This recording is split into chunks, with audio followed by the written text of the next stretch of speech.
Good morning, good afternoon, good evening, ladies and gentlemen, boys and girls. Welcome to wherever you might be here on this earth.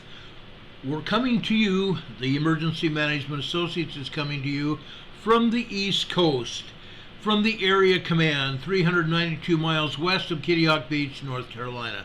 We want to welcome everybody here to our show today. We're going to forego the national anthem. We're going right into the news. Ladies and gentlemen, brothers and sisters, we have an update from Maui. I'm going to show you in their entirety the two clips I have, one from Hawaii News Now and one from KHON on Hawaii. These are extremely important.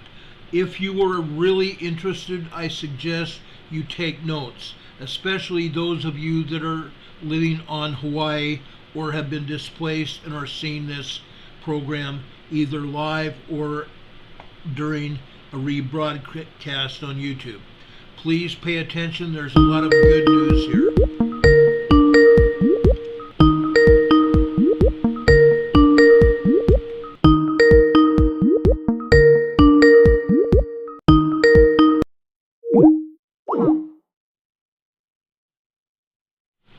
Sorry about that, friends. I was getting a Skype call, and I'll call them back. But I believe this is very, very important, or I would not even put it on the air. Please stand by for this broadcast.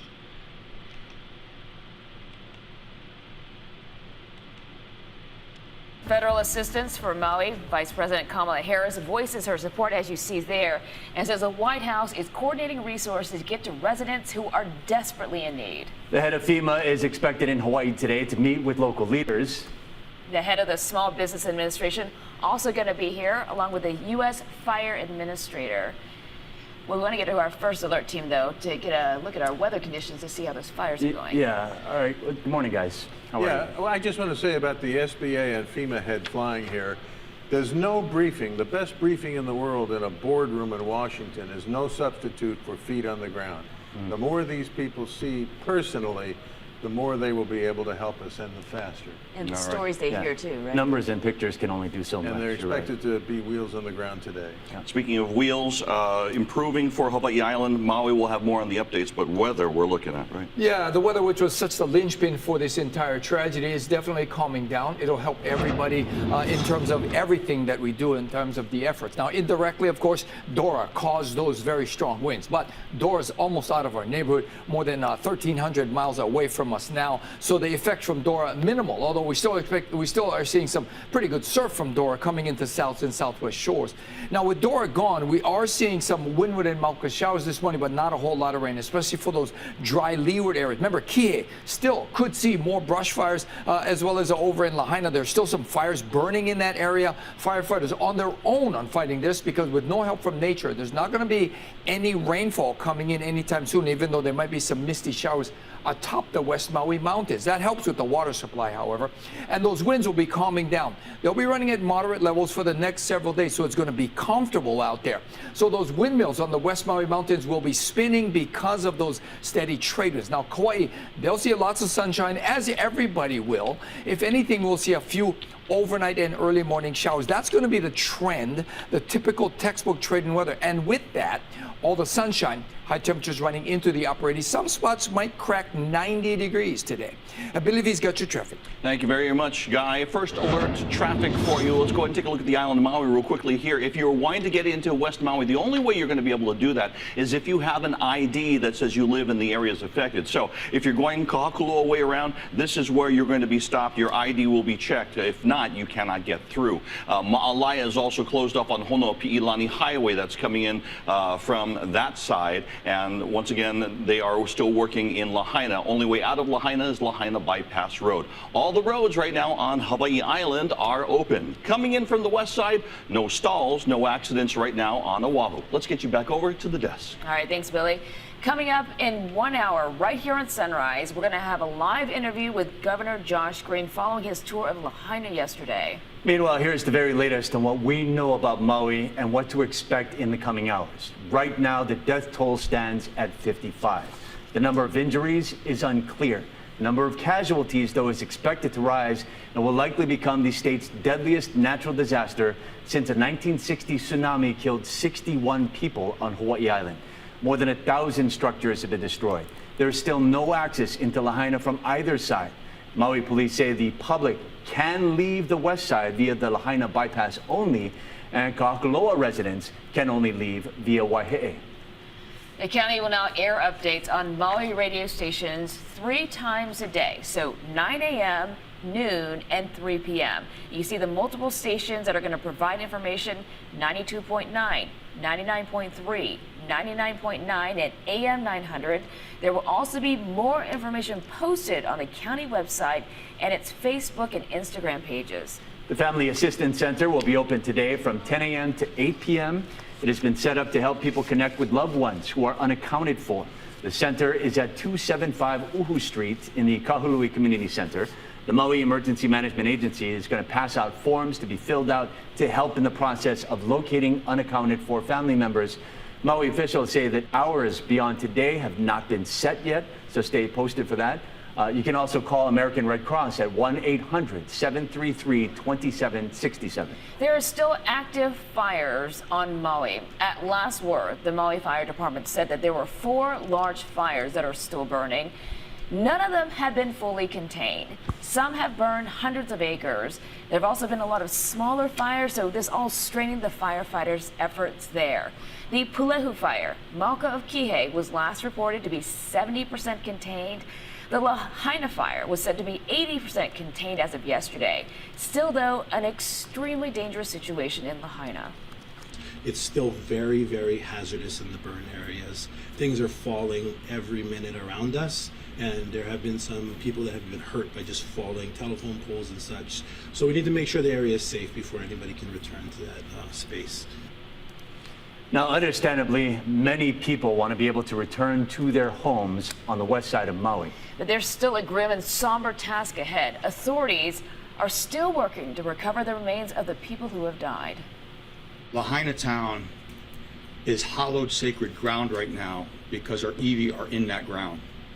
We have to get them out. We will get them out as fast as we can, but I need your patience while we do this.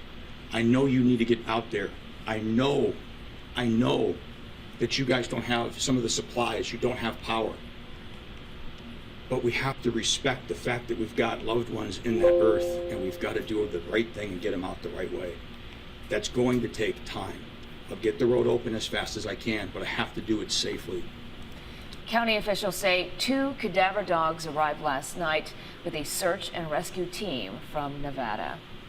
All right, here's the latest from Maui Memorial Medical Center. The hospital says it is actively treating patients for burns, smoke inhalation, and other fire-related injuries. That includes people from Lahaina and upcountry. At last report, they had 6 patients being treated at the hospital. None were in the ICU, but others have been sent to Oahu for specialty services. Meanwhile, there are concerns about hospital capacity compounded by COVID. Maui Memorial says that it has ample capacity with the ability to expand, but the State Department of Health warns that there has already been a steady increase of COVID cases since June and an increased hospital admission rate, particularly on Maui and Oahu. The spread of COVID is also a concern at crowded shelters, so people are asked to consider taking precautions, including masking and even physical distancing when possible. All right, now to the latest numbers. More than 1,300 people were housed at emergency evacuation shelters. That's as of last night. Maui County's update released this morning that 6 emergency shelters are now open. 1 in Wailuku, War Memorial Gymnasium. In Pukalani, Hannibal Tavares Community Center.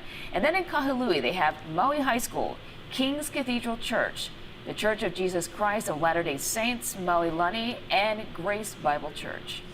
Part-time Maui resident Oprah Winfrey dropped by the War Memorial Gym Shelter, which is also a donation drop-off location.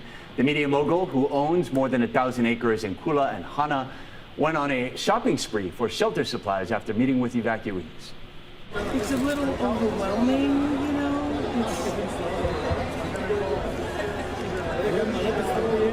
But I'm really so pleased to have so many people, supporting, and people are just bringing what they can and doing what they can. So I came earlier just to see what people needed, and then went shopping.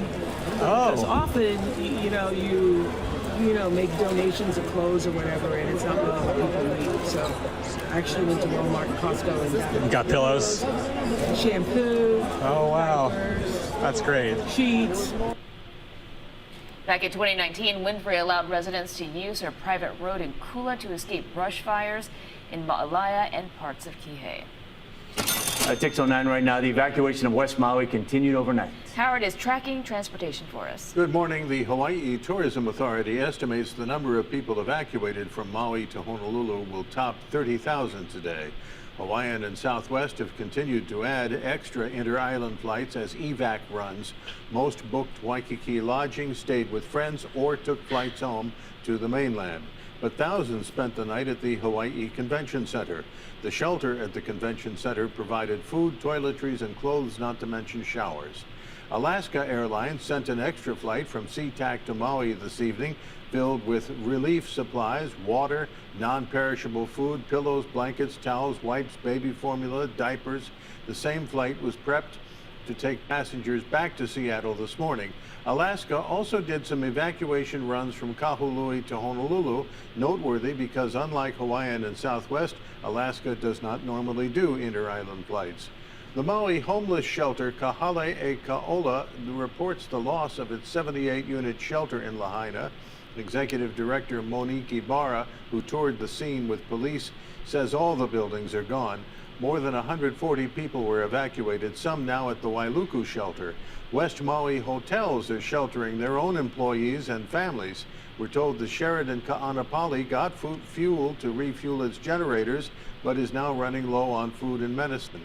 On Wall Street this morning, the Dow is up almost 100 points. All right, thanks, Howard. Coming up, we're going to help connect you with the people who can help. We're speaking to Maui Rapid Response to see what they're doing and how you can support their efforts. And later, more videos so you can see the extent of the damage and to give you a better understanding of how big a need there is for the island's residents. Okay, we're not going to see that part of that video where that lady's speaking, but we are going to see this.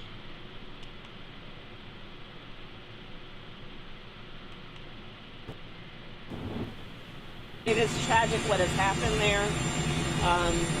I have full faith and confidence in the leadership in Hawaii to stay.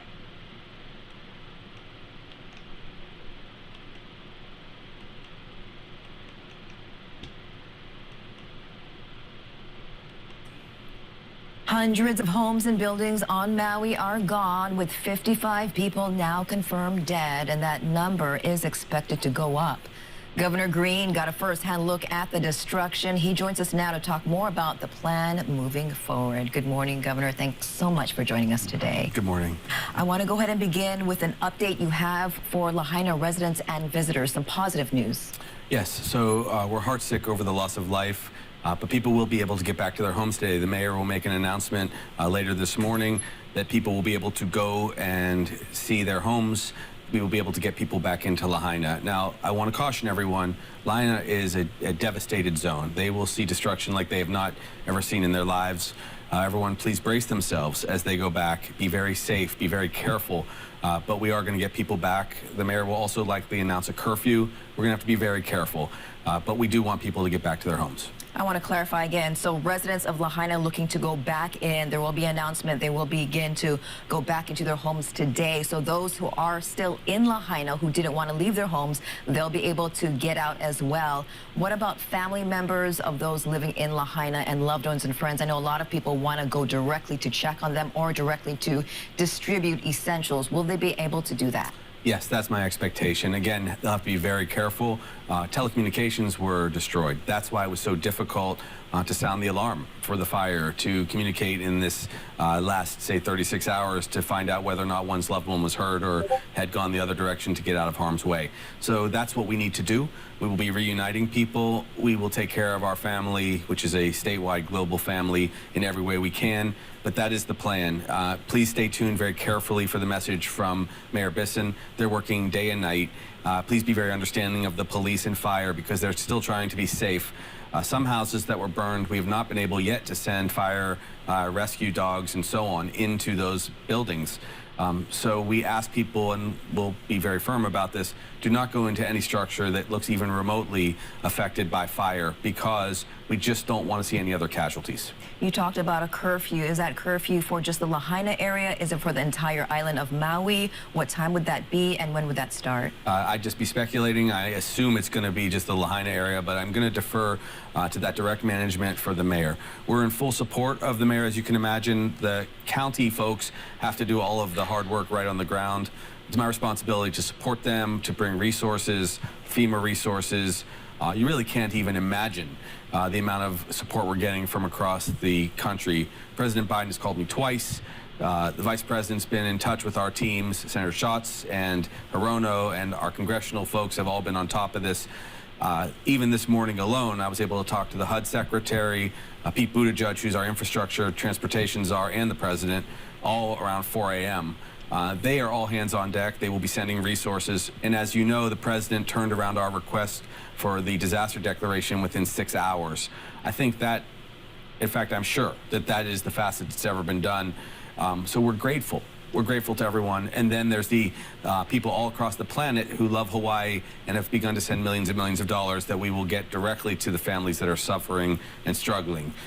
They should go through the Hawaii Community Foundation or other charitable entities and give, because that will make it easier, even though we intend to bring an extreme amount of resource at every level to the rescue and recovery effort. Let's talk more about the housing, because I know that you had mentioned yesterday the news conference that you're asking for people to step up if they have any room in their houses, hotels to kind of step up as well.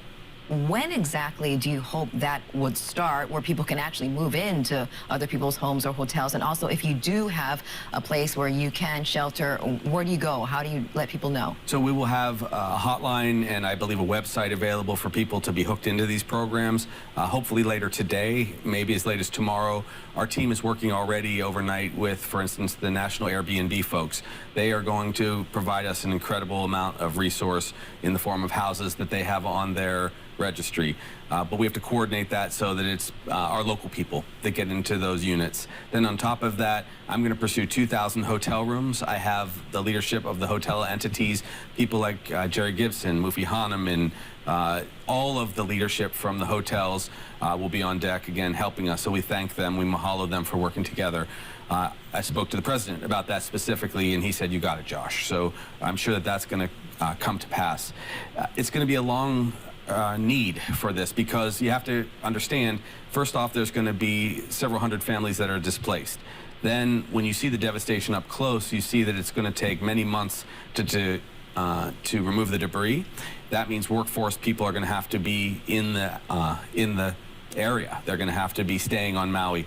Then the rebuilding will begin. So I would suspect, although I don't have this plan fully formed yet, it's only been a few hours, I would suspect that we will try to get thousands of units for many months, if not years, to be available, which we will pay for to house people, or we will subsidize to house people as we do these projects. That's why you have longstanding resources from FEMA. Much of this will be paid for by the federal government because they generously support at least 75% of the cost. So we thank FEMA's leadership for being here on the spot already. Tomorrow all day long I'll be with the director of FEMA walking the ground like we did yesterday so that she sees firsthand how much help we need. So you'll go back to Maui tomorrow? Yeah, I'll go back tomorrow, probably volunteer in the shelter a little bit and just talk to people. You know, I spoke to people yesterday. I saw one young gentleman who had burns on about 30% of his body. He was doing okay. Some on his face, second-degree burns on his face, third-degree burns on his legs. We have support from Straub and our hospitals to get him care. There were 3 gentlemen that were homeless that were staying at the edge of Lahaina They had somewhat charred skin, and one of them was having some breathing difficulties, which, listen to his lungs, and we will send help for him as needed. But there are people out there that are suffering some smoke inhalation injuries.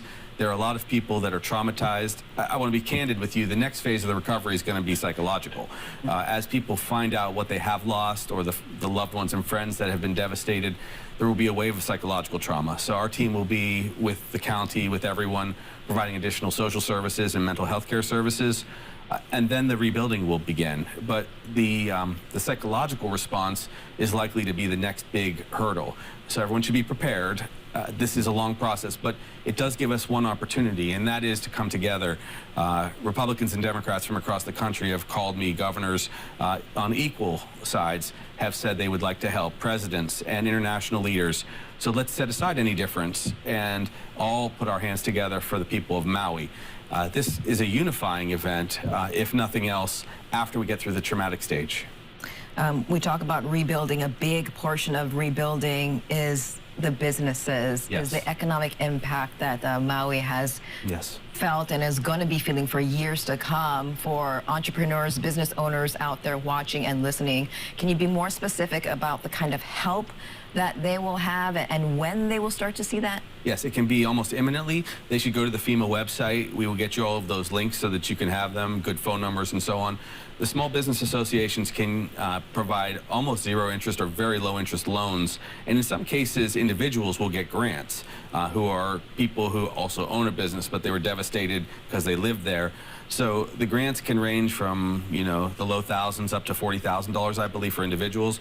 But businesses can get, like we saw in other disasters, very large loans at very low interest rates. I, of course, will then fight to get some of those loans forgiven, but that is the longer process. Senator Schatz, Brian and I have already spoken about an emergency appropriation at the federal level, which would come sometime in the fall. That's the kind of thing that happens when these crises occur.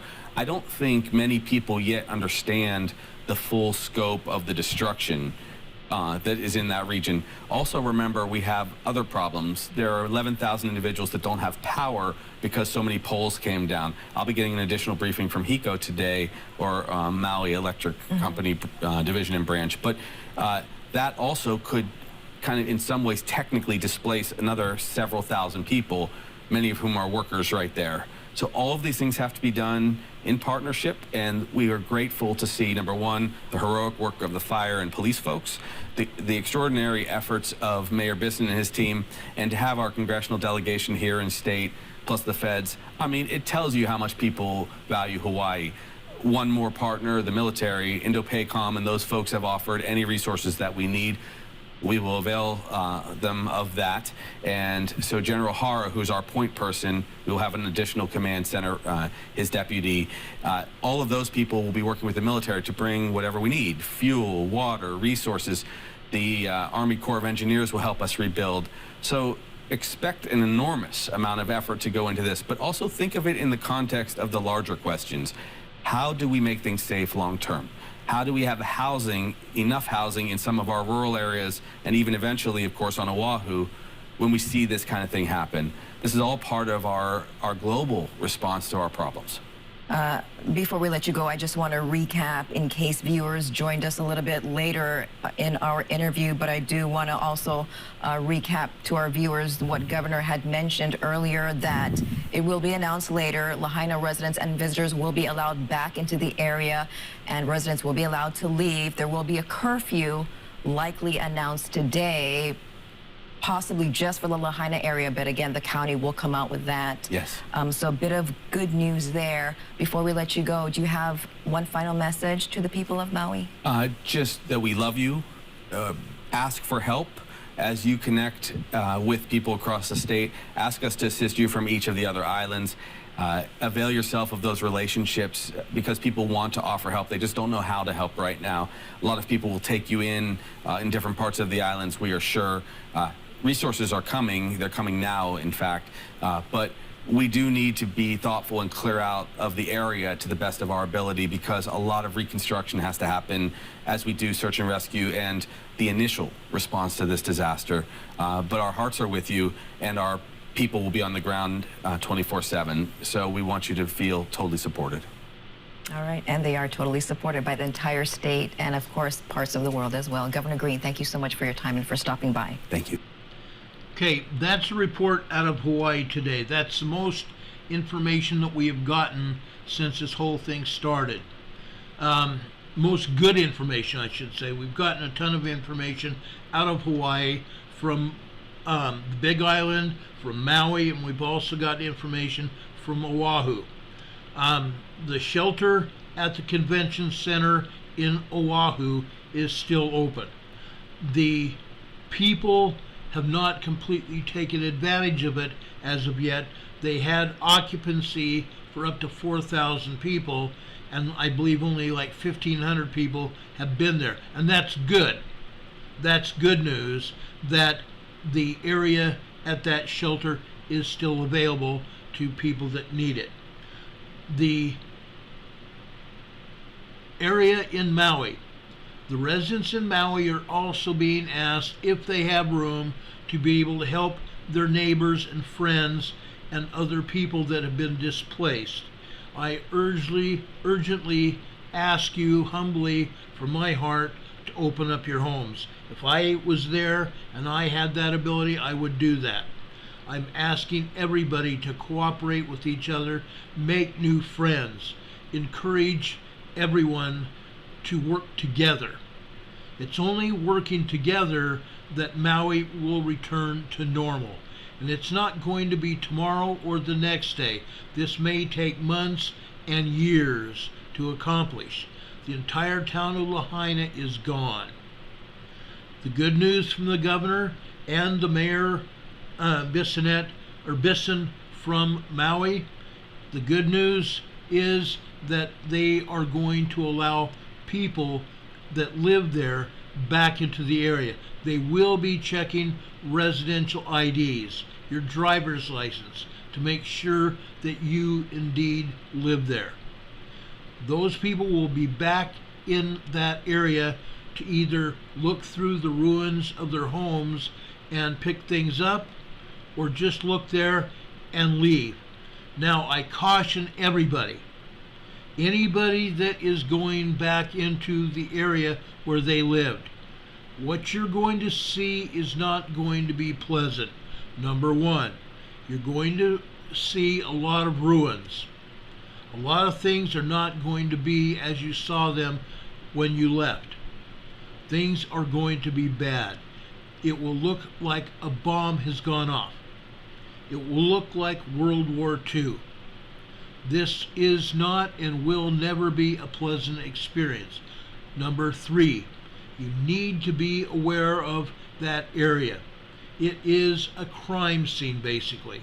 It may or may not be a crime, but it's going to be an area where authorities are looking for people that live there that are still not accounted for. As the governor said, and many other people have said during this tragedy, there are people there in the ruins that authorities and loved ones are still trying to find. Treat it as sacred ground. Do not go rummaging helter-skelter through the ruins. Please do not do that. Let authorities and cadaver dogs and others do their job. Do not run helter-skelter through the ruins. This is not the time to be doing that. Leave things alone as they are. Unless you own that particular building, you own that home, you have no business being there. Treat it as sacred ground. Please. For your own safety and for the safety of others and for your psyche. You might see something that you really weren't looking to see, and this is not the time for discovery. The time for discovery is for the people that do this professionally. Let them do their jobs. If someone is there doing their job, stay out of the way. Do not get involved. Stay out of the way. Don't interfere with those people. Okay? If an emergency vehicle tries to get through, do not hesitate to pull over to the side and let that emergency vehicle through. Don't play with traffic. Don't play with traffic. They're also, according to the governor and the mayor, Mr. Bisson, that they are going to have a curfew. They're not just going to allow people to stay for however long. There's going to be a curfew, and we do not know the curfew hours. So be very careful while you're there. Be very careful in going back. This is like a crime scene. Don't just be going there to look. This is not the time for it. Stay out of the area if you don't belong there. Have we got any questions from anybody in the chat or anybody that's even listening? I'm willing to take some questions. We are all praying for the people in Maui and other areas that may have lost loved ones at Maui. It's hard. It's even hard for me. Now, folks, what you also need to know is I've been conducting my own investigation from here. It might be a while before I come to any conclusions based on fact, because I refuse to do anything that isn't based on fact. You need to know that right up front. If I have information, it'll be based on fact. But I'm conducting my own investigation because I feel it's necessary. Okay? Julie Healing Leaf says the easiest way is for the people to go stay in hotels or the places that are government subsidized so you can survive what is going on. I know people may or may not have much money, if any money at all. So take care of what things you do have. Now, you may be given money.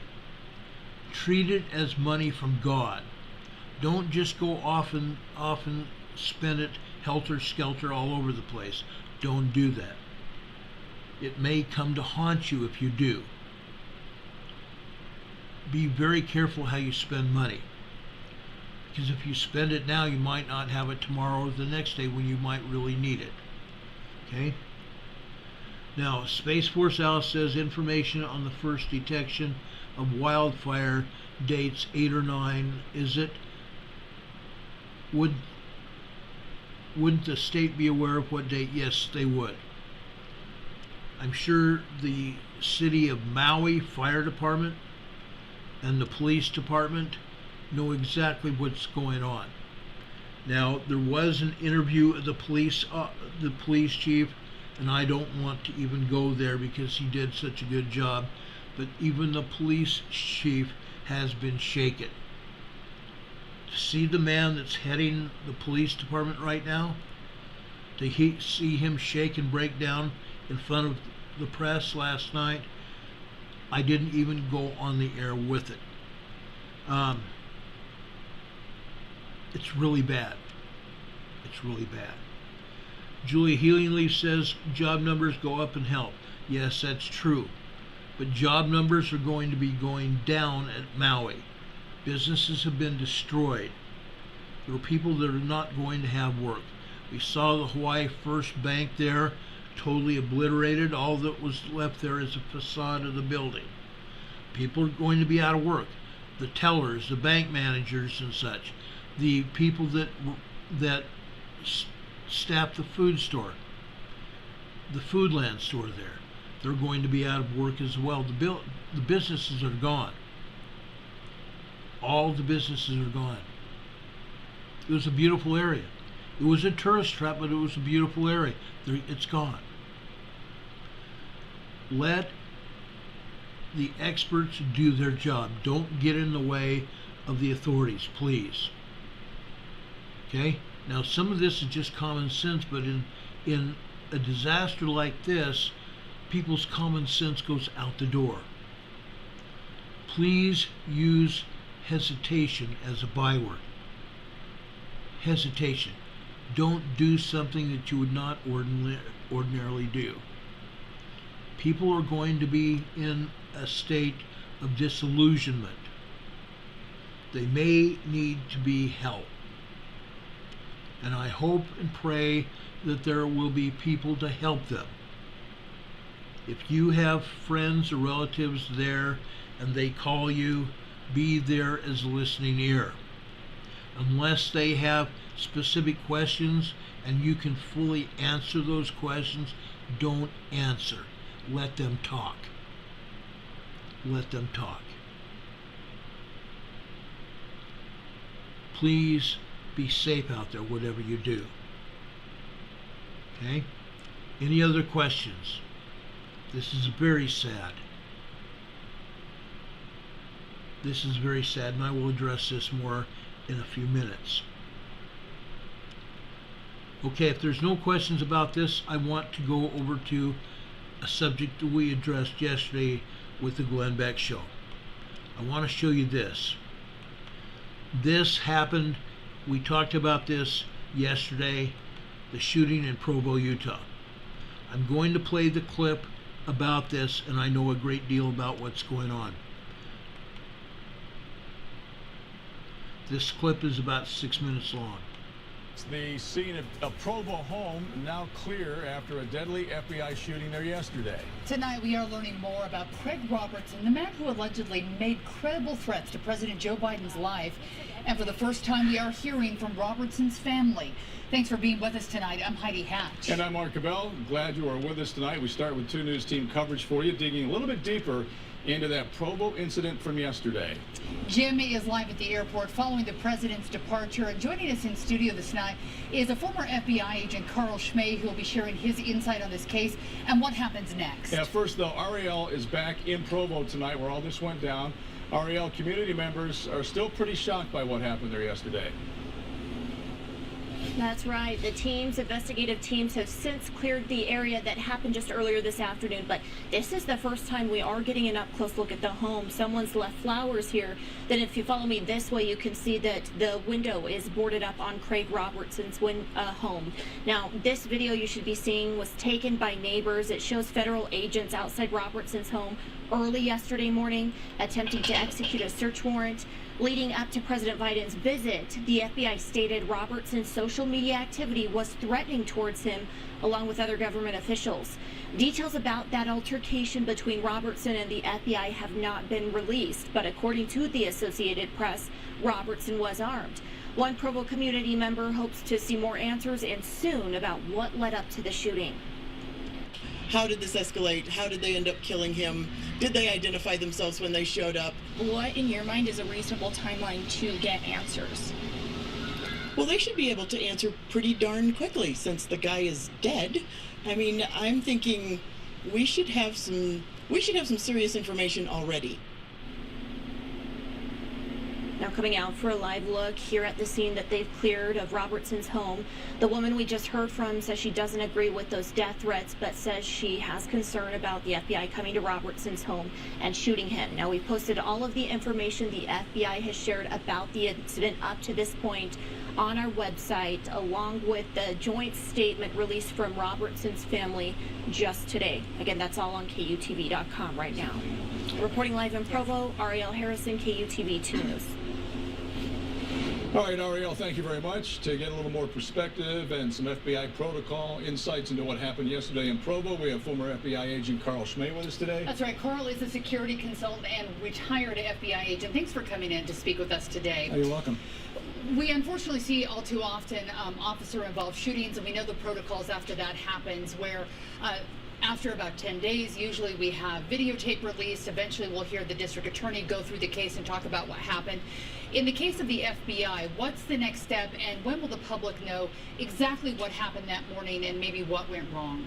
So this is going to be handled a little bit differently, Heidi. So this is going to be handled internally by the FBI. There's an inspection division out of the FBI headquarters, so they send people here to conduct a review. There's not going to be any body cam video. Agents don't wear body cams. Let me just ask you and play devil's advocate, because I just heard the lady who was a neighbor say they should be able to figure this out pretty quickly. The guy's dead. It doesn't happen that way, but does that make the FBI suspect? Because really there's no outside agency that's going to come and look into your agency. What's your answer to that criticism? You know, I've seen several shooting reviews. They're very thorough. I mean, literally, there will be a report about this thick that's going to go over all aspects. So. And you were a SWAT member with the FBI, were you not? I was on the SWAT team for 10 years. Actually, on that SWAT team for 10 years. So you know you know the process. Then. I know the process. Yeah. Speaking of process, what happened yesterday is part of a long story that goes all the way back to March. It starts with him posting online some things I think a lot of people might voice out loud, or anger or frustration, but then it took a turn from a First Amendment rights speech maybe to something where the FBI shows up at your porch. What happened where he crossed the line, in your mind, from First Amendment rights to making clear threats? That's a great question, Heidi. So there were actually some earlier posts that he had made last year saying things like death to Biden with a picture of a skull. That kind of language, even though a lot of us would think, that's not very civil, it's not very nice, that's going to be protected. In March, what crossed the line is when he made a very specific threat that he was going to New York to kill the district attorney, Alvin Bragg. Mm-hmm. And it was pretty graphic what he said about that. Fast forward to what happened yesterday. FBI agents were on his porch fairly early in the morning. A lot of people are asking, why go surprise someone and catch them off guard when they might be angry or wondering if someone's breaking into their house? Why does it work like that in an operation where they're there so early in the morning? So the FBI wants the tactical advantage of surprise. So a lot of times people are sleeping at that time of the morning. So ideally you can catch them before they can take any sort of action. And in this case, Mr. Robertson had said he was going to be armed and waiting for the FBI if they ever came back to his house. So you had that. They had that in their minds as they were going there to. Now, were they going there to make an arrest or serve a search warrant? So this complaint says it's for an arrest warrant, and I think there was going to be a search conducted concurrently as well. Just to see what was in that house based on some of the statements he had made. Exactly. And I think what's interesting to note is that he was visited by the FBI in March. In my experience, when most people are visited by the FBI, that's enough to get them to kind of knock off their behavior. Right. But in this case, he escalated. He started making threats against the agents. And then this week, he really kind of took it to another level when he made threats against the president as the president was coming to Utah. Okay, we got to let you go. Last question. Did the president know about any of this? You know? I'm sure he was briefed. Okay. And the Secret Service certainly would have been aware of this. All right. And we know that investigation could possibly take months. When we get that, we'll come back and talk to you a little bit about what they found and exactly what happened there at that home. Sounds good. All right, thanks so much for joining us today. Thank you, Carl. Last night, our chief investigative reporter, Wendy Holloran, dug deeper into the background of Craig Robertson. You can find more on her full investigative report. You can go to the website. You can go to our website, KUTV.com. Okay. The scene of Provo home. That's the report on that. Now, as you know, I am a former police officer. That's what I did for a living. I was a homicide. I was an accident investigator. I was a crime scene investigator. This crime scene was not treated as a crime scene. I've seen video today of agents going in with blue booties on their feet so as not to leave their own tracks from their shoes on the crime scene. But those booties in and of themselves obliterate some of the evidence of the crime scene. I understand that the FBI agents are crime scene investigators as well. But what I saw is appalling. They removed the body. That is not what you do at a crime scene. Whether you shot him dead or not, you leave the body be. And then you let the crime scene investigators do their job. You don't remove evidence unless you're the crime scene investigator, and there's an evidence log that you have to keep of all evidence. In removing the body, they destroyed evidence on the body and around the body. Then they left it out open with a sheet over it near the street. That is something that you don't do. All kinds of evidence was destroyed by these agents. Whether they collected evidence or they destroyed it still remains to be seen. But in my opinion, and others' opinion as well, it's just not me, they destroyed the evidence by doing what they did. Now, at the beginning of that report, let me just put this up again just a minute. You see a vehicle in that man's front yard, Mr. Robinson's front yard, or Robertson's front yard. It has flashing lights at the back of it. That was a battering ram tank. That was a battering ram vehicle that law enforcement agents use to break into a home, to gain immediate access if no other way is available. Now, if you looked closely during that video, and I'm not going to replay it at this time, the door was open. They blew the door down. They probably had a hand battering ram that they used to take the door off and get themselves immediate access to the home. My question is, why did they use that vehicle battering ram? Maybe as a distraction, because yes, it probably did, with breaking glass and everything else, it probably created quite a bunch of havoc, which would have left anybody in the house disturbed and preoccupied to figure out what was going on. That's bad. That's bad. Yes, you need to have some way to make sure that you do not let yourself open to the bad guy doing something to you. You want to catch them off guard. Yeah, the FBI did just that. They went in under color of darkness to catch the man off guard. Another problem I see, agents visited this man back in March after he made a comment about the New York prosecutor. They visited him then. They knew who he was. He was a rather rotund gentleman, over 300 pounds, 5'4", 74 years old. He had trouble moving about. He could not hardly get up out of an easy chair, a bed, or wherever he was at without some help. He required a cane or a walking stick in order to walk. Again, I'm asking the question, why did the FBI do this? Yes, he possibly made threats against those other agents.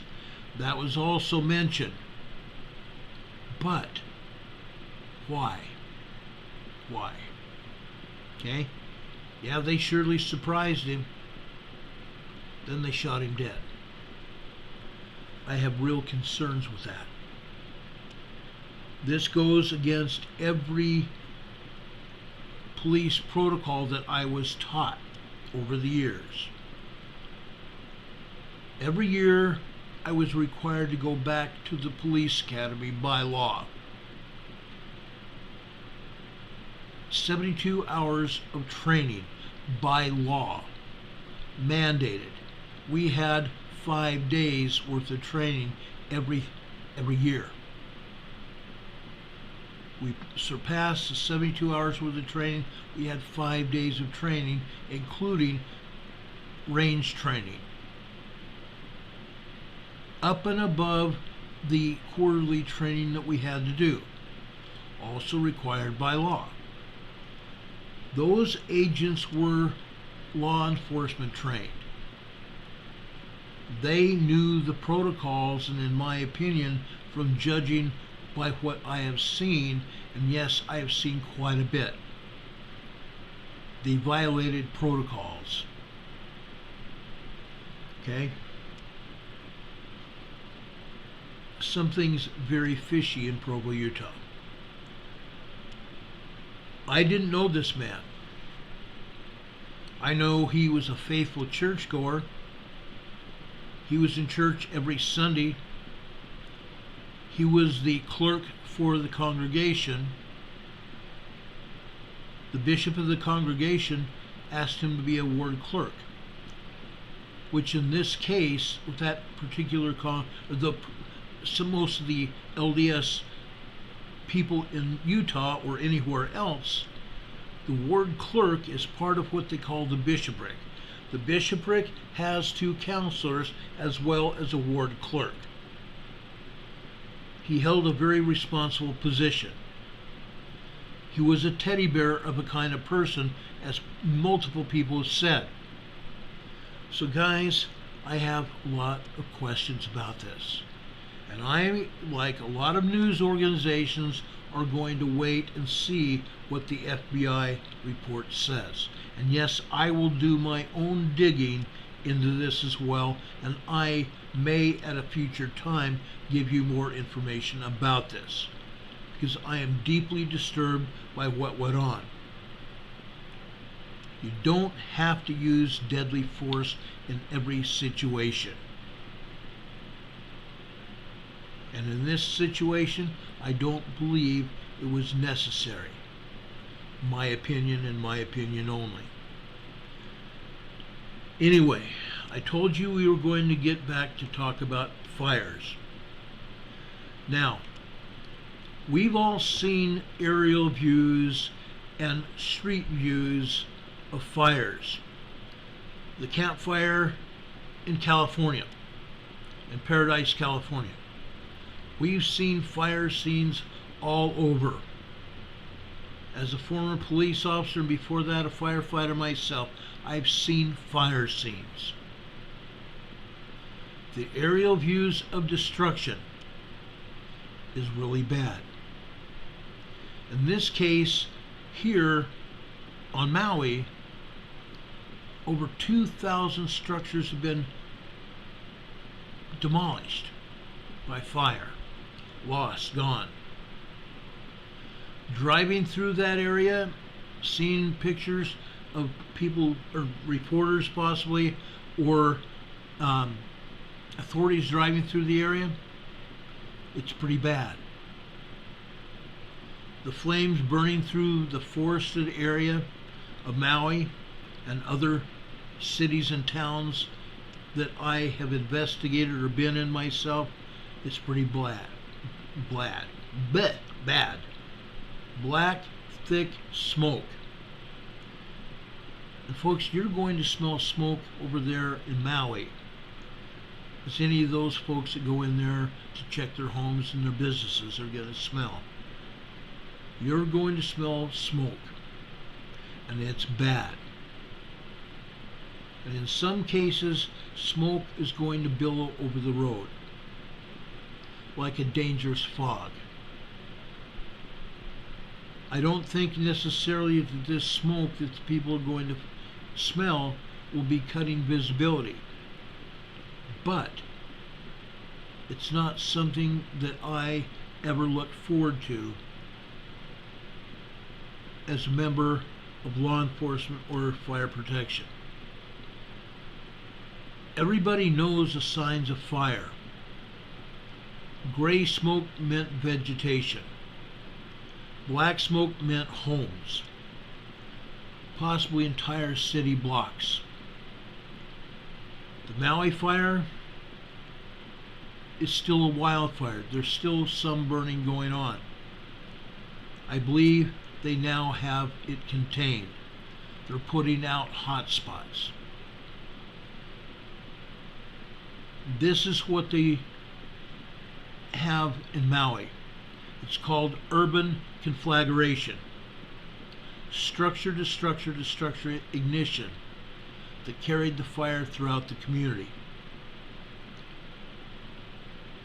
Some of this community was in a mountainous terrain of sorts, on the sides of a former volcano. ponderosa type trees, great big huge palm trees.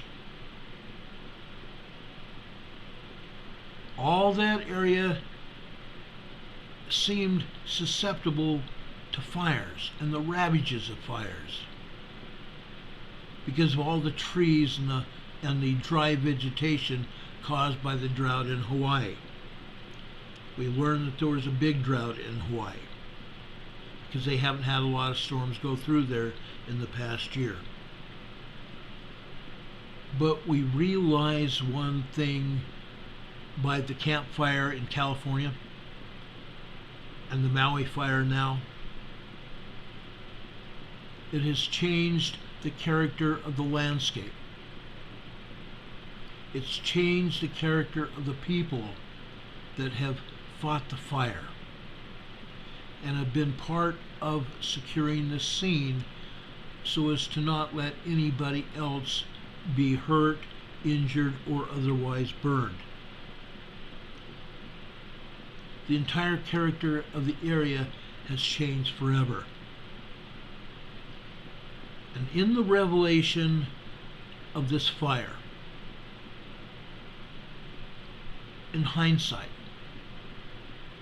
we see hope for trying to prevent tragedies such as this from ever happening again. Fires that spread from tree to tree, house to house, business to business. And I've told you this on previous occasions whenever we've talked about wildfires. They generate a force of their own. They generate their own weather. Embers are being broadcast over a large area by the wind. Then another ember, and another and another. The cycle is perpetuated block after block, mile after mile. Breaking that cycle, the fire quits. The fire goes out. And the destruction can be minimized.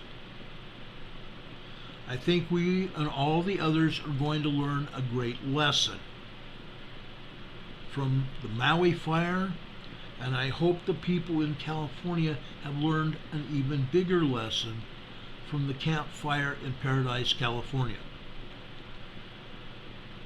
The people in Paradise, the land in Paradise, the people in Maui, and the land on Maui never stood a chance. I don't think, because I've investigated fires, and during the past 3 days since this thing started and I became aware of it, I've seen scenes that left my blood run cold. What could have been defensible space, in other words, keeping your lawns trimmed, keeping your homes safe, free from debris around your homes, things that can catch fire outside your house and spread the fire to your house.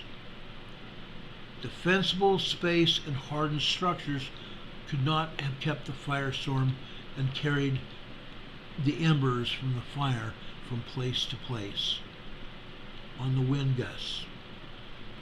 In this case, wind gusts were anywhere from 40 to 75 miles per hour, hurricane strength. Okay? The winds and the fire kept the fire feeding on homes and businesses, buildings, and low-lying vegetation. We've all seen the areas on Hawaii. If we haven't been there ourselves, we have seen pictures.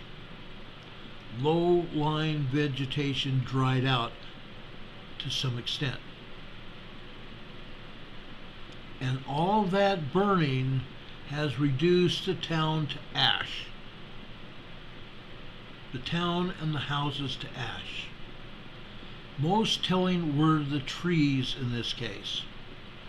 Most of the pines and the palm trees that sheltered this community. still had their canopies intact at the top. Not all, but some canopies of the trees were intact. The needles of the trees were yellowed, and some brown and totally burned from the intense heat of the fire. Evidence that the winds that morning that it started had pushed the fire along so fast it never had a chance to rise even to the tops of the trees. But as a surface fire, it lit up the homes that laid in its path. Now, I don't know if there was anything that could have been done to save paradise. I have some suggestions. I have some ideas. I've never been to Maui. The closest I've ever gotten is to Oahu. Same thing on Oahu. What we have seen, for the most part, is probably some of the most intense fire behavior that I personally has ever witnessed anywhere. The intensity of the fire in Paradise and Maui is very comparable. Both had intense winds. Now, we've talked about fire prevention on this program before. Both the Paradise Fire and the Maui Fire prompt some bold thinking about fire prevention. We've seen fatalities from fires and people injured in fires. Yesterday, over 2,000 people were still missing. 2,000 people were missing. Homes and businesses are gone. Buildings consumed by fire. Hundreds of acres, possibly hundreds of thousands of acreage, have been lost, destroyed, and consumed by the fire. So folks, yes, there was an opportunity for this fire and its destruction from the fire. That's the case with all fires. But maybe, just maybe, we might have some say in protecting the dwellings, the businesses, and people's lives from this experience. We have to learn from this so that no one else has to suffer from such an inferno as we saw here on Maui and as we saw in Paradise, California. We have to draw lessons from this tragedy, or we will be reliving this tragedy over and over and over again. Tragedy is never easy, especially when those lessons have been known for years. And I am sure that some of those firefighters have been aware of those lessons. They have been aware of the lessons for a very, very long time. I hate even saying that, because a lot of people may be harmed by it. All I'm saying is all of us need to learn some lessons from this. In our own lives, in our own habits, around our dwellings, we need to learn how to protect our own dwellings and the places where we work. Our problem is a society that is, shall I say, unintentionally, but actively ignoring opportunities, possibly because of the cultural perception of wildfire. One of my associates, long time ago, his name is Jack Cohen, who retired from the U.S. Forest Service. He worked there 40 years as a fire research scientist, a specialist.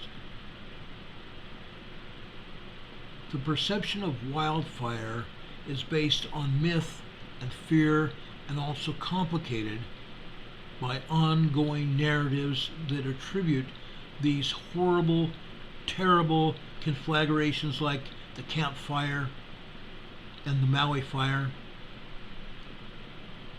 Some people try to blame them on climate change. It has nothing to do with climate change. People that want to blame it on climate change are looking at the wrong thing.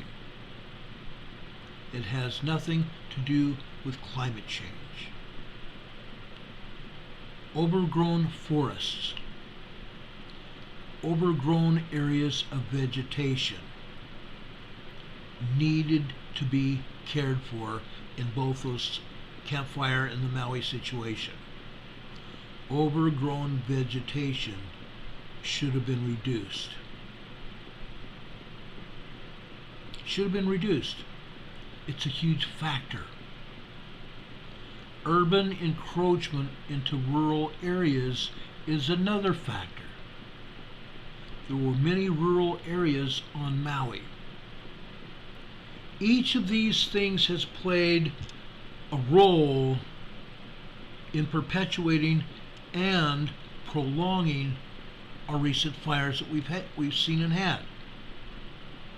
But they needn't be entirely solved to minimize the losses.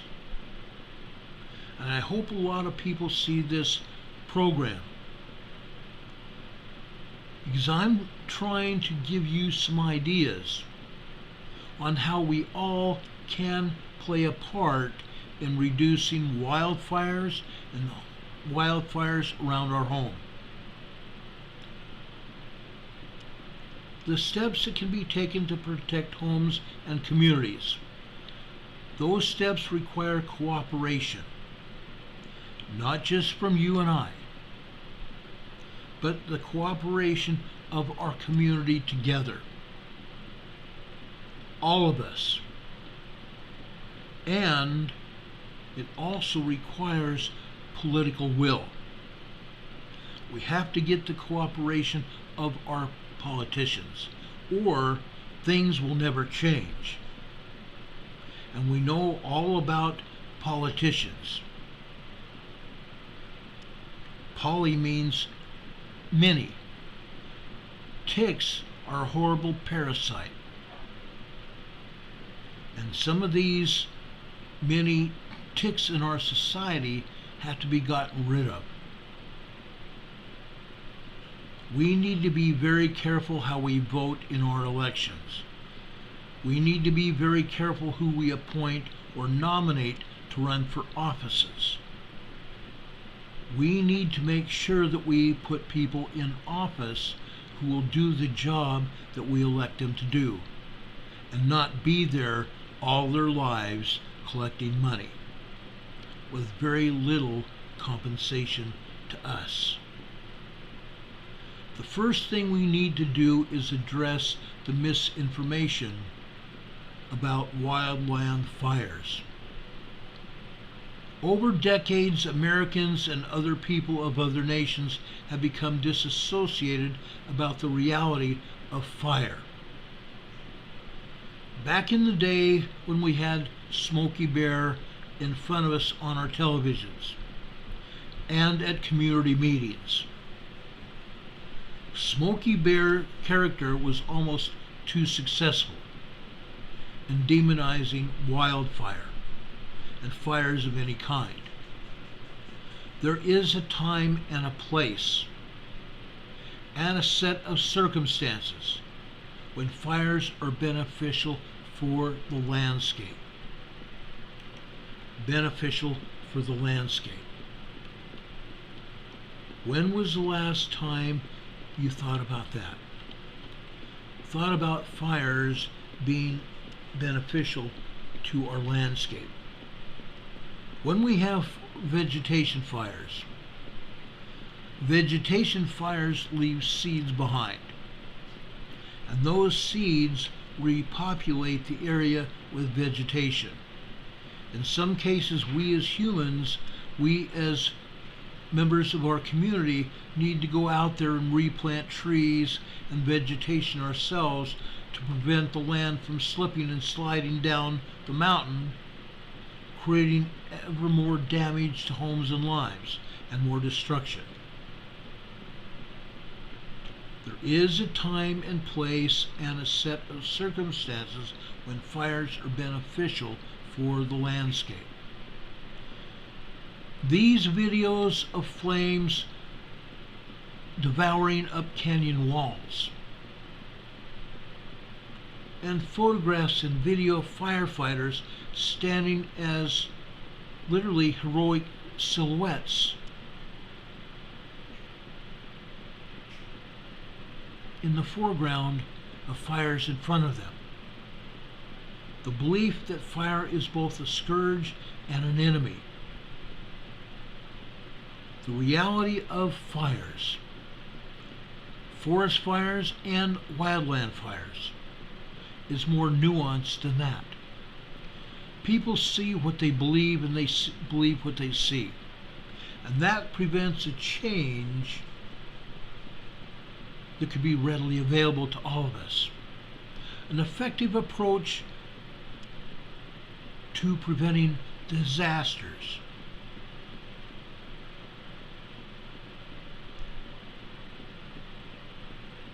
During the presidential administration before the one we have now, blamed the devastation on radical environmentalists. And to some part, that holds true, but not entirely. The phenomenon in Paradise and also now in Maui is the fire spreading from structure to structure, tree canopies intact. That's not unique to the Camp Fire, the Yellowstone fire before that. If you remember that fire, I was there after the fire. I visited Yellowstone within about 9 months after the fire. Tree canopies intact. All devastation was near the ground level. Small trees and plants and ground vegetation were totally burned through. Yes, I observed the landscape. Seen total tree stands blackened. But in some cases, the canopies intact. The fire burned up to a point. Sometimes it did just leave stands and stands and stands of partially or fully blackened tree stumps, rising into the air 10 feet. Fire behavioralists have documented fires throughout the United States, Western U.S., Canada, and even on Hawaii. And in the aftermath of firestorms in Northern California, in Oregon and Washington in recent years, we've seen this happen. It's been documented. But in spite of all this, the popular perception is that wildfires burn through these communities like a wall of flames. That is in fact what we heard from the reporters in Hawaii. What we heard from the reporters from the journalists in California Oregon, Washington, Idaho, Utah. Yes, we have had fires just completely obliterate parts of Utah. I've seen that. Same thing in California. When I lived in California, back in the day, I was a volunteer firefighter, later became a police officer. And after that, I put up communication command posts on the hills or the tops of hills during wildland fires. I've seen it. I've seen these walls of flames. I've seen, in fact, small burning embers carried in the wind. Firebrands just waiting to spark a fire in dry brush anywhere it lands. And we know that happens because we've all seen it. We've all seen it. I've seen embers be blown over to a roof of a home or into the siding of a home. And because the siding is old, weathered, it burns rather fast. If it's plastic siding, it might first start as a orange flame and have gray smoke and black smoke that has an acidic smell. Very nauseous smell. But these embers being blown are the primary cause of structure fires during or preceding wildland fires. When we look at the big flames, but we don't see those embers, those firebrands, we miss the principal igniter of the fires. The glowing embers being blown about by the winds and breezes. And we don't pay attention to what the real show is until it's too late. Billions of these embers fly into neighborhoods, as they did over in Maui, landing onto flammable roofs, into vegetation around the structures, the rain gutters that we talked about the other day. We talked about you all, everyone, making sure your rain gutters are clear. I have seen rain gutter fires burn homes and buildings down. I've seen rain gutters start a roof on fire. Rain gutters are choked with leaves, needles, and twigs. Need to be cleared. Big flame fronts, on the other hand, are less effective in igniting structures because they burn fast. Those huge flame fronts burn very fast, often consuming their fuels in a minute or less in one location. And then they most often move along so quickly as to not consume other structures around them. That's why in fires we have horribly burned out landscape and other homes that have not been touched. Because these big walls of flames are moving so fast with that wind that they literally either hop over or blow past those other structures. Yet, in the face of increasingly severe, deadly wildfires, anywhere in this country, including Maui, my buddy Jack Cohen maintained it is possible to decrease the vulnerability of urban development. Decreasing the vulnerability of urban development in the face of these events. Decreasing the vulnerability of urban development. How?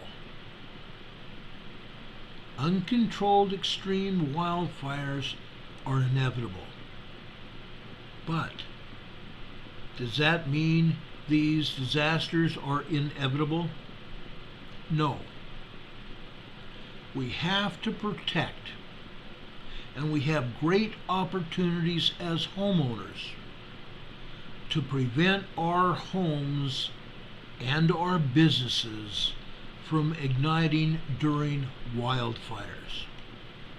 We need to help prevent and protect our homes and our businesses from being ignited during wildfires.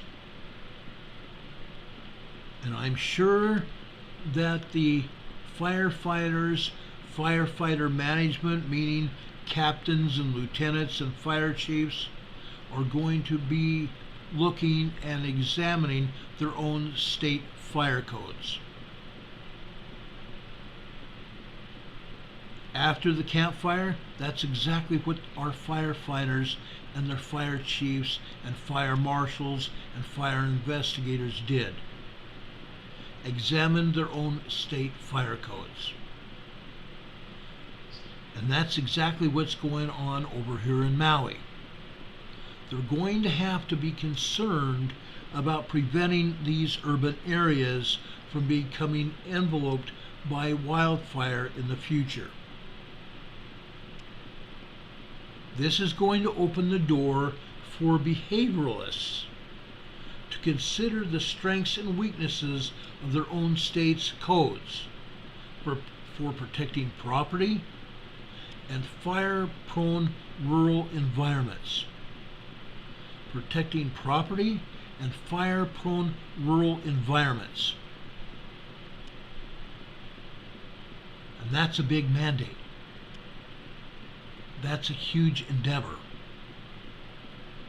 The mandate in California that we have in the Public Resources Code, Section 4291, is clear.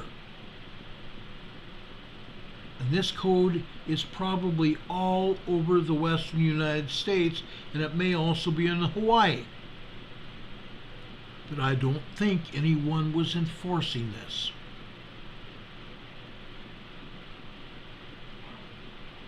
I don't think they were enforcing this.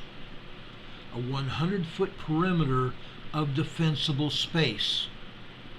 A 100-foot perimeter of defensible space must be maintained in land that is covered with flammable material, i.e. grass and bushes.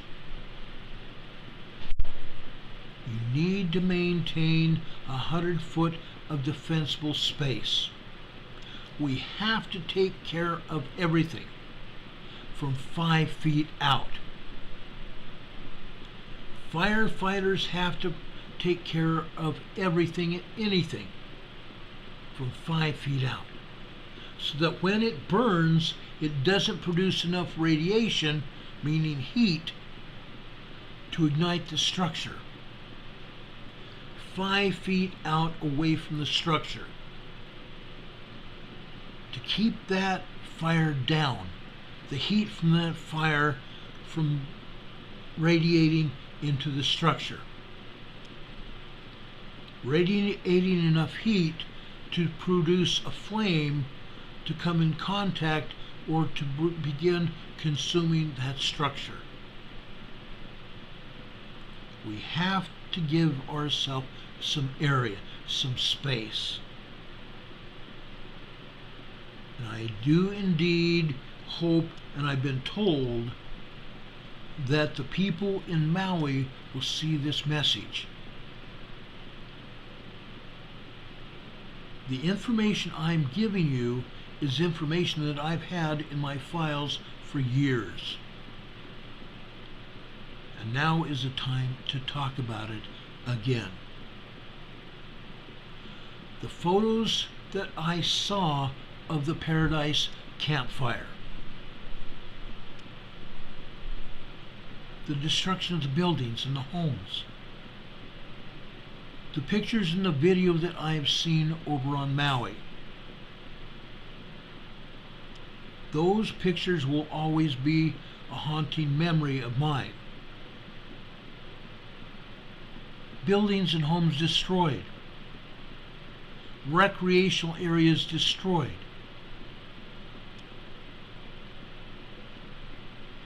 I used to drive by and through Paradise, Yellowstone,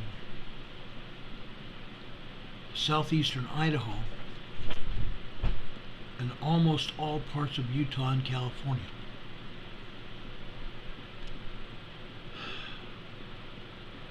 I have seen homes and businesses and livelihoods completely destroyed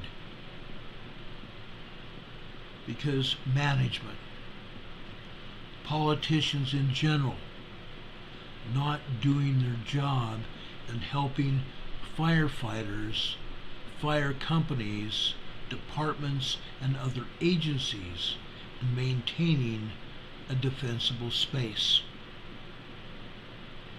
Now, the goal is to distinguish between structure fires and wildland fires. We need to distinguish structure fires from wildland fires and to completely understand our communities.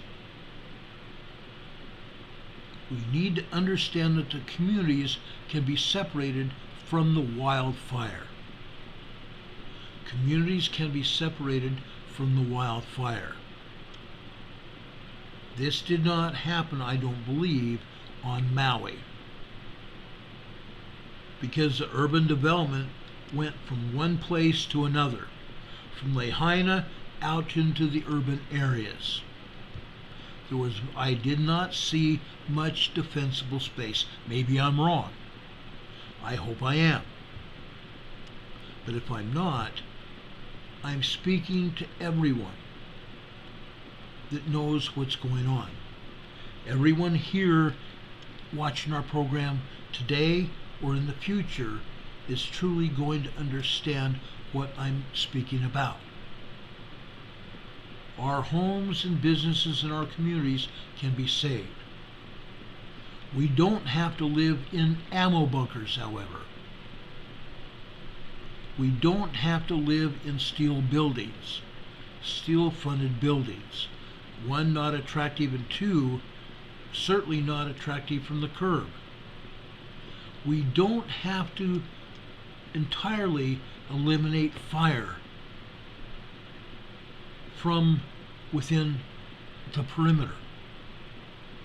To ensure that fires that occur within 100 feet do not burn long enough or intensely enough to ignite other objects, such as homes and businesses. We can pay attention to our landscapes, defensible spaces, to give ourselves space and time to try to put out the fire or stop it from going any further. Now, a defensible perimeter of a fire also provides residents, you and I, with more safety options as a fire may approach. My associate Jack Cohen referred to the story of a medical staff and patients from a hospital in Paradise who took refuge in a home. Climbing on the roof with hoses and clearing pine needles from the rain gutters, they were able to survive.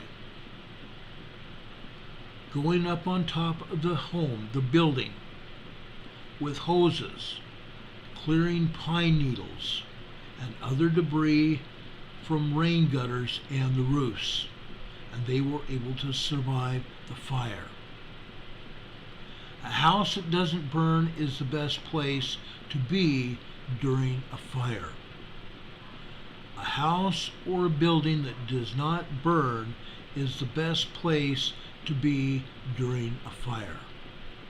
However, remember that 100-foot requirement that we talked about a few minutes ago? In order to stop the fire at the property line? creates a situation where homes can be built beside one another within that same perimeter. If we establish a 100-foot perimeter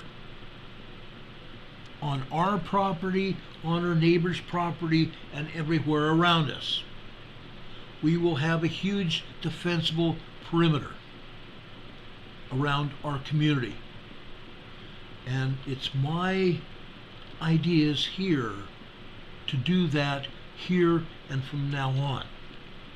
If it was not done, in Maui, it needs to be done now. California hasn't learned any lessons.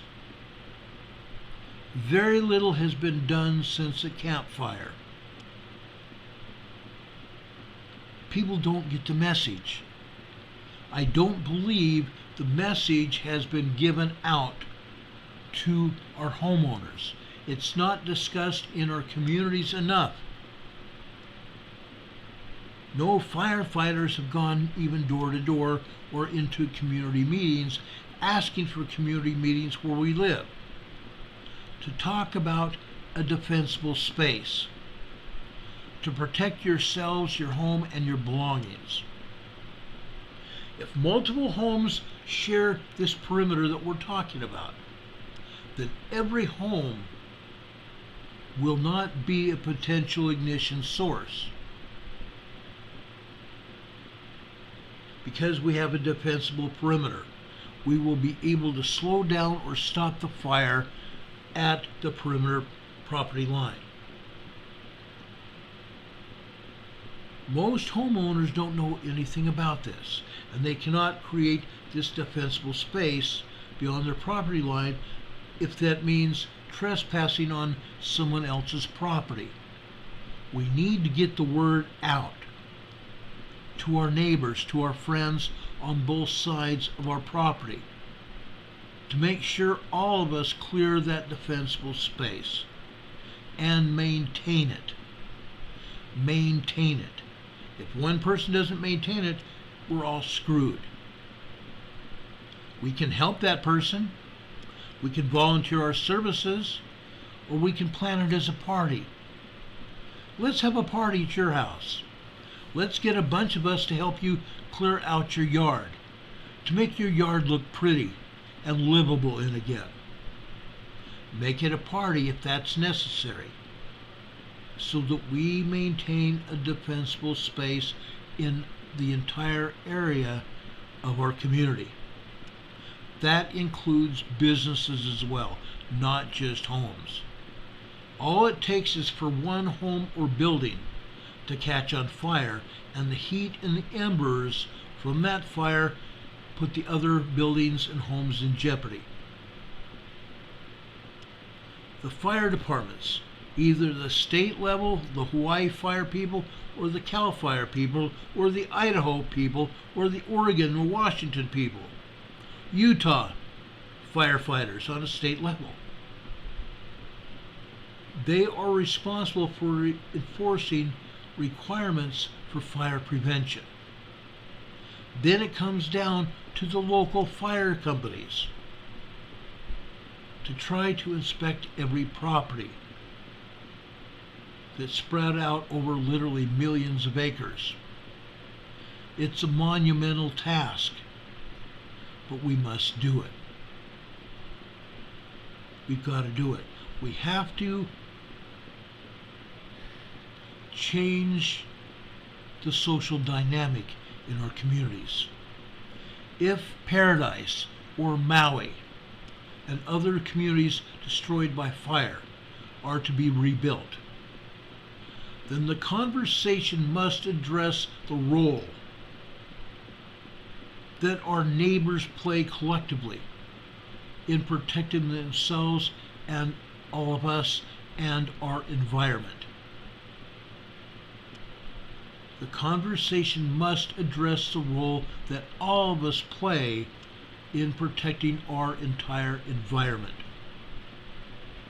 The physics of fire don't change. Fuel, air, and heat, they don't change. but the social dynamic can. It requires cooperation. It requires planning. Not just on the fire department parts. It includes planning in our own neighborhoods, in our communities, in our businesses, and businesses play a key role as well. They have community meetings at least once a month, where business managers and business owners come together and have dinner or appetizers and chat about everything.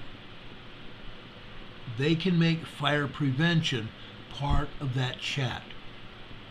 It has to be done. Paradise and Maui can't be saved if we don't start paying attention to the lessons that we have learned here. These lessons have the potential for helping other communities when the next inevitable fire starts to burn. That's what we have to do. We have to pay attention to the lessons that we have learned. Some by hard knocks.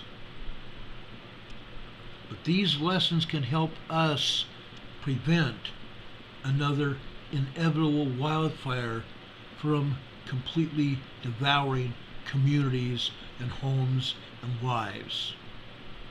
A lot of people faced terrible destruction in the Maui wildfire. People died in the fire. Heat burns. People burn.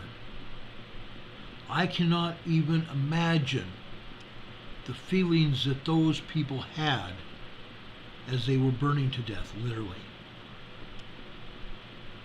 In the aftermath of these major urban fires, these huge, horrible conflagrations that destroyed Chicago and San Francisco and Paradise and the forest in California, in Oregon, in Nevada, in Washington, Idaho, and Utah, all over Nevada and everywhere else. They can be stopped, or at least save some property and save some lives.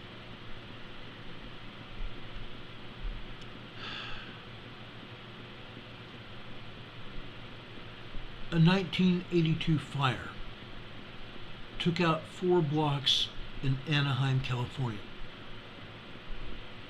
4 huge blocks in Anaheim, California. The reforms as a result of that fire led to stronger building codes and zoning laws, insurance requirements. Yes, insurance requirements. Insurance companies requiring that property owners, homeowners, abide by the rules and regulations, or they weren't going to issue the fire policy. And it's not just that. We need to advance fire protection systems, ladies and gentlemen. We need to advance fire protection systems in our homes, in our business, and in our lives. Experts like Mr. Jack Cohen and others, we have a lot of lessons to learn from the devastation of these fires. Hopefully, that devastation will not lead just to reform, but to a greater understanding of what it will take and what it means to live in a fire-prone, drought-ravaged landscape. A fire-prone, drought-ravaged landscape. We all saw what happened last year before the rains came. Great areas of the United States, and I'm sure Hawaii as well, had great, huge landscapes devastated by the drought. Apparently, Hawaii still does. Maybe we can just learn a lesson from this. Fire agencies cannot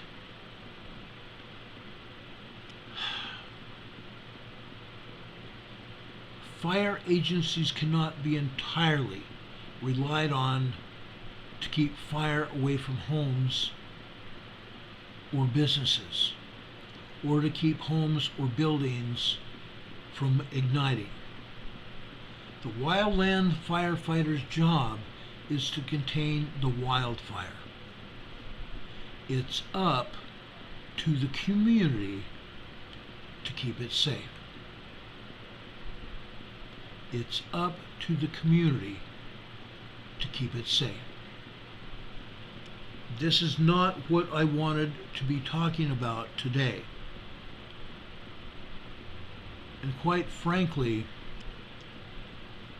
the last 24 hours have been literally hanging on my mind, because I knew exactly what has happened in Maui as we've been watching it.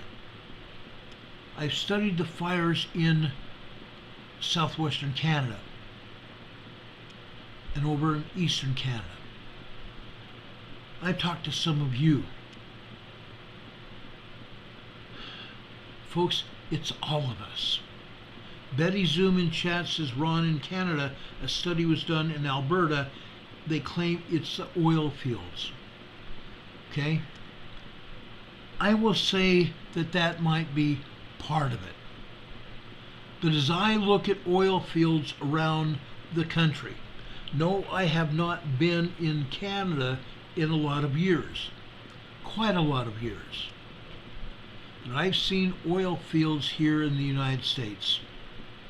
I've seen oil fields in Utah. I've seen oil fields in Nevada and California. Yeah. I've seen oil fields in Texas and Oklahoma. Those areas are mostly clear of debris.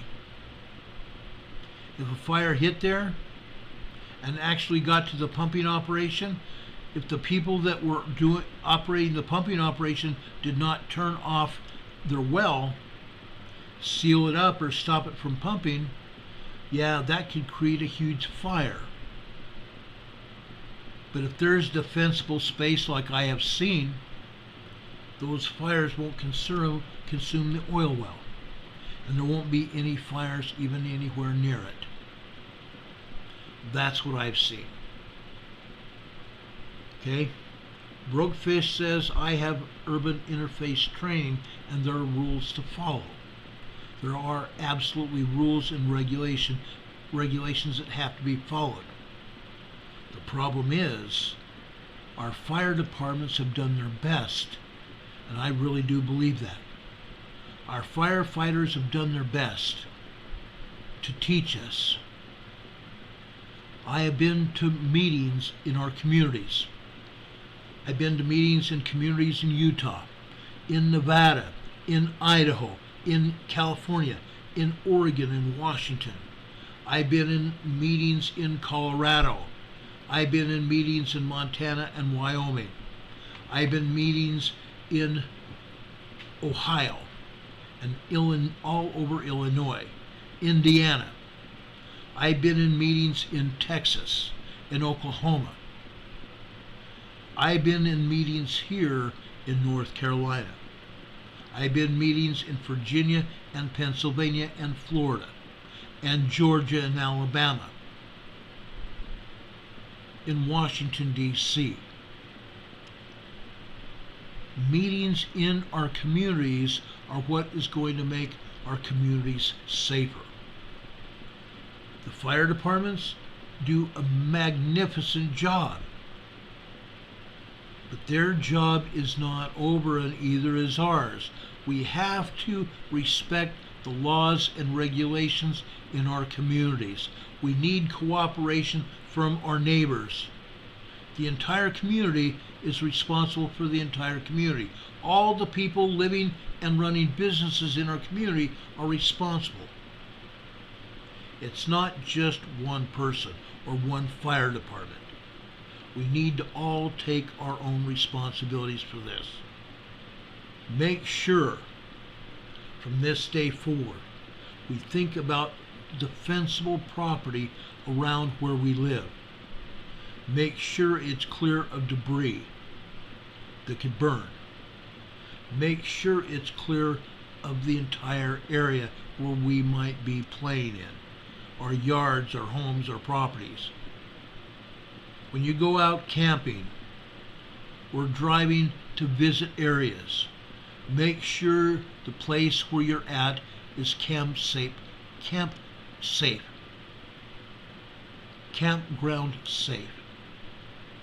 Don't contribute to the problem by leaving your debris at the campground. Take it with you, or get rid of it, dispose of it in proper manner. And if you see someone else not doing it, help them. Help them do the job. And if they need to understand why you're helping them, just say, we're trying to keep the campground clean and free from fires. It could happen today or tomorrow. It could happen right now. That is my spiel here. I hope this program gets some feet and takes off. Those of you who see this program, please share it far and wide. Please share it far and wide. There are a lot of lessons that have been learned from this fire in Hawaii and what we saw at the campfire and the other fires that we've seen in California, Utah, Nevada, Wyoming, Oregon, Washington, Idaho, wherever. Let's learn lessons and apply those lessons to our everyday lives. We all will be much happier and will be able to save lives of our children and our grandchildren in times and years to come. I thank God for each one of you. I thank God for remembrance of each of you. There's a scripture here in the New Testament that I want to share with you. It's a scripture that has been part of my life since someone shared it with me quite a long time ago. I'm going to share it with you. Philippians chapter 1, verses 2, 3, 4, 2, 3, 4, and 5. Philippians chapter 1, verses 2 through 5. Grace be unto you, and peace from God our Father, and from the Lord Jesus Christ. I thank my God upon every remembrance of you, always in every prayer of mine, for you,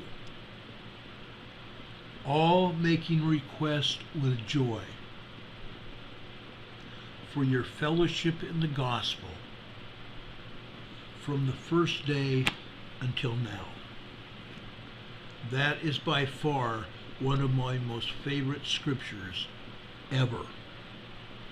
I thank my God upon every remembrance of you. Please know that I pray for all of you every day. Every day. There's not a day go by that I don't utter prayers for each and every one of you. Those of you that are sick and afflicted, I've raised prayers to heaven for you, especially. Please understand how important today's message was here in our YouTube EMA community. Please share this message far and all sorts of wide. Your family, your extended family, brothers and sisters, your aunts and uncles everywhere, cousins. Share it with your friends and your neighbors, your social media contacts, and even the people you work with. There's a lesson to be heard from this Emergency Management Associates program. Now, I ask God to bless you. I ask God to be with you. I don't think I'm going to do another video today, but I may come back on the air tomorrow. I don't know yet. We'll see. if the state of Hawaii or the people in Maui ask me to do another video, I will do it. There's some other things that I want to also talk about, so I might be on the air tomorrow, Saturday. Usually I take a day off on Saturday.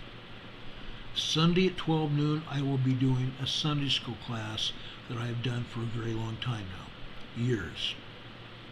The Sunday school class is called Come Follow Me, the Savior Said, starting at 12 noon Eastern Time, every Sunday. May God bless you. May God be with you. Until we meet again. I hope you have a wonderful weekend. Please pray for those people in Maui, those people that are suffering. God bless you, and God be with you till we meet again. Have a great day, folks. We will see you on the other side. God be with you till we meet again.